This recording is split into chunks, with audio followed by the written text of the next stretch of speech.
What's up guys, welcome back to the channel. My name is Louie and this is the Gossip Drip. Now, as you have already read from the title, today we are going to talk about bossing up, saving money, finances, investment, budgeting, side hustles, money 101. Now, before we actually get to the video, I just want to ask you a couple of questions. So, have you watched the previous videos? Have you liked the previous videos? Have you even subscribed to the channel? No? No problem, because I'm going to give you a couple of seconds to do that. Okay.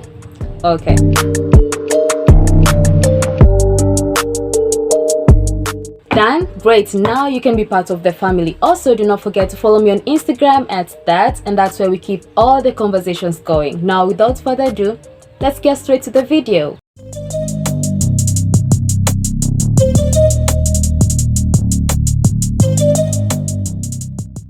Now, bossing up. What is bossing up? Like, when you think about bossing up, what actually comes to your mind? I feel like this is how you actually view life. This is how you see your life, like in the next future. What are some of the plans that you have in place to literally like boss up your life? And like I said earlier, today we are all about finances and saving money. Okay, so how do you set those boundaries? How do you budget for your finances? How do you save? What do you do to actually bring in an extra income into your life? Or what do you do to actually like facilitate your future growth, like in terms of finances? Okay, so first of all, you need to know that you can save money even if you do not have like a full-time job. You know, you do get those allowances like on a monthly basis. So even if you do not have like a full-time job, you can still save. Do not be like, oh, me nango just do it and like a full-time job, that's when I'm going to like start saving. No,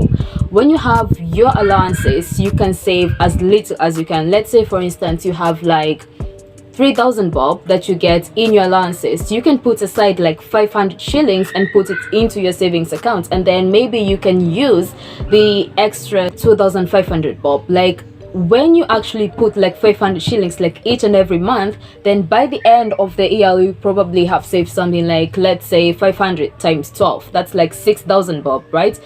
That's much better than literally like having none of your savings in your account. Two, you need to get your finances together. You need to know about your flow of income, what's coming in and what's going out. How do you save your money and how do you literally like spend your money? Let's say for instance you have like your bills accumulate and they come to like, let's say like 15,000 bob, and you literally like earn like your salary is something like 30,000 shillings and your bills are like 15,000 shillings. Let's say actually not even 15, yeah, probably 15. Let's say your rent is like something like 9k, and then your food and your groceries, they add up to something like, let's say 4k. That's like 13,000 bob, and then let's say your fare is something like 2,000 bob. What do you do to actually have like the extra amount of income that you want to save? You find like maybe you do not have like a lot of money coming in, right? Like your salary cannot like facilitate your entire savings for the entire month. What do you do? And you still have bills to pay. So you think to yourself, how do I manage what I have? How do I get an extra amount of income? And that's where budgeting comes in. Budget for your needs. Know what you need and what you don't entirely need. Like for instance, when you're going to do your shopping, or maybe you're going to do like your grocery shopping, I don't know, just like your daily bills for the month. When you're writing down your list, you need to budget for that and see what you need and what you don't need. There are those things which are essential and the other things which are like non-essential. Maybe you have to buy like cooking oil, you have to buy like flour, you need to buy something like sugar, or I don't know, like basic needs, like the essentials that you literally need in your house. But then when you have like the extra amount, that's when maybe if you do have like an extra amount that you can still spend, that's when now you can use like, you can spend on the non-essentials. Non-essentials, like maybe you want to have like, I don't know, yogurt in the house. Maybe you want to have something like extra sausages in the house. You know, like those non-essential things that you do not entirely need. but you still need them, but they actually come second to your essential needs. You understand? So that's where budgeting comes in. You need to budget for what you need and leave out what you don't need, unless when you do have like that extra amount of income that you can use. Save your money. Save as much money as you can. Like, if the little amount of money that you have, just put it in your piggy bank and just forget about it. Do not touch it. Again, when I talk about like your monthly bills, like your monthly expenses rather, maybe you do have like other things that you'd like to do for yourself. You know, maybe you want to touch up your hair once in a while. Maybe you want to go to the spa and have a massage. Maybe you want to have your nails done. Okay, so when you're literally saving for your money, or when you're saving for your expenses, maybe you can throw in a little bit amount of the money that you have. Maybe your nails require something like 5,000 shillings. Maybe when you're saving like 15,000 shillings from your monthly salary, then maybe you could throw in like 5,000 bob. That's like 20,000 bob in your salary account, and you get to notice like when you want to go and do those things, like maybe do your nails, do your hair, buy extra pair of clothes, maybe buy an extra pair of shoes, the money that was necessary for you to save, you are not going to touch it at all. But since you have like an extra 5,000 bob, that's the money that you can touch. But the other money it's there, like you do not have to touch it. Like, forget about it.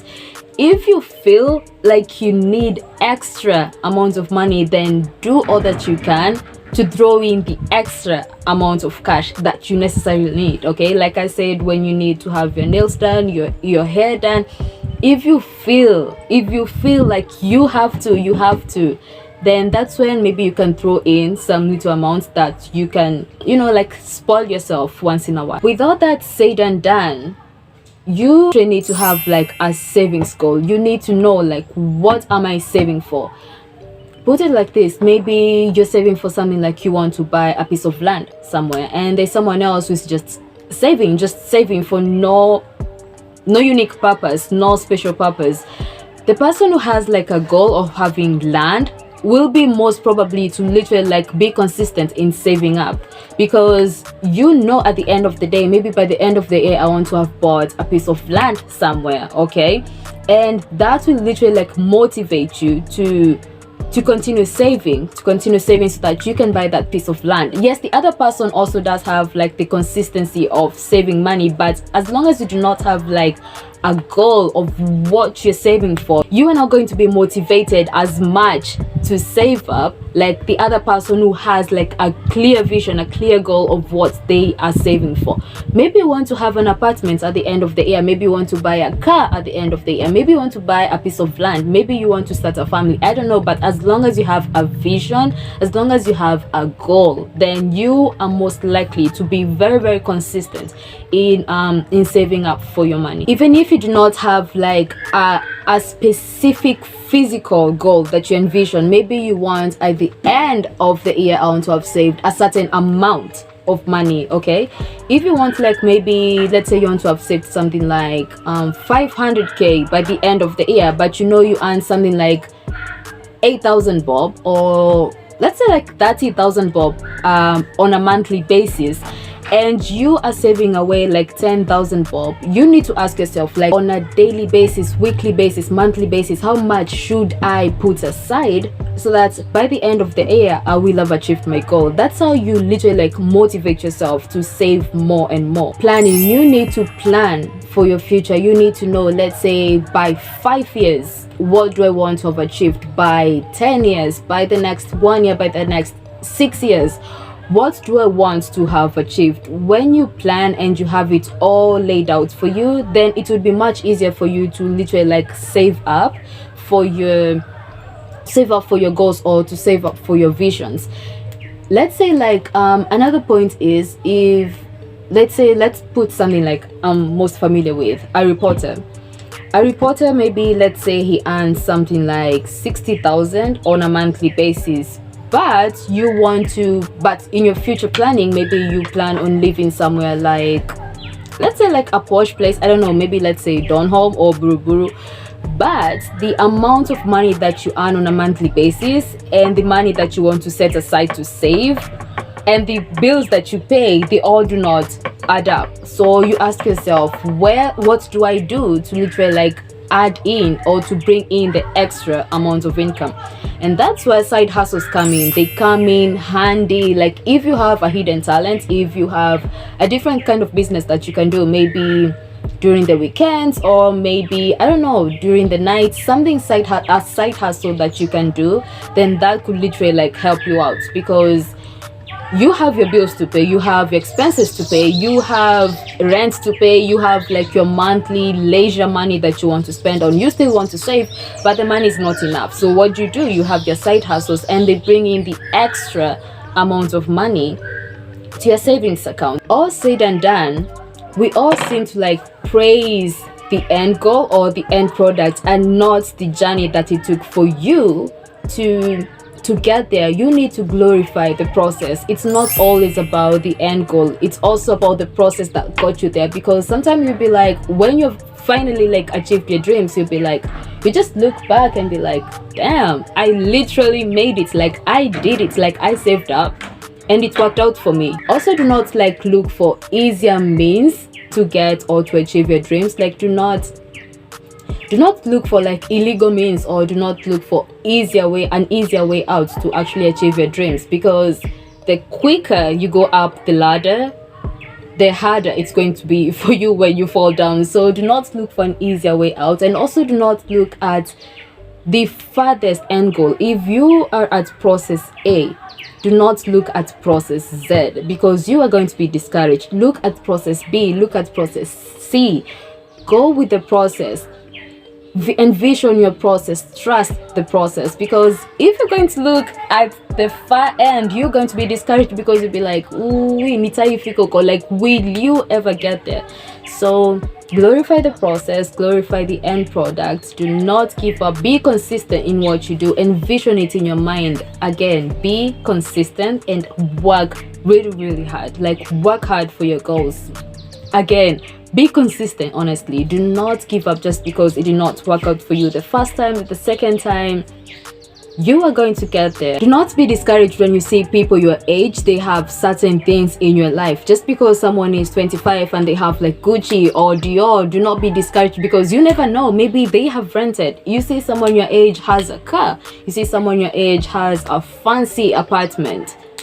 Maybe they have rented it out, and guess what, they have not made it. The only difference is you are working for your goals, and they are not. They're just flossing and flexing on things that they do not own. So do not feel discouraged also when you see people your age, they have things that are expensive and you do not have them. Just work to get them, and again, you never know, maybe they're just rented. So without said and done, I really do wish that you're going to make better money decisions this year. You are going to, I don't know, I hope that you learn some few tips or tricks, and it's going to help you out throughout the year. And I really wish you nothing but the best in your finances. And please do make wise decisions. Do not go gambling. Do not find yourself in debt. Just make wise decisions in your savings. Save as early as now. You can save like 20 bob in a day, in a week. That's like 140. In a month, you can imagine what's that. In a year, you can imagine how much you'll have saved. Okay, so I hope that you make really wise decisions, and I wish you nothing but the best. Now that's what I had for you on today's video. I hope that you liked it, enjoyed it. Please do not forget to share, like, subscribe, and tell your friends, and I'm going to see you on the next video. Until next time, adios.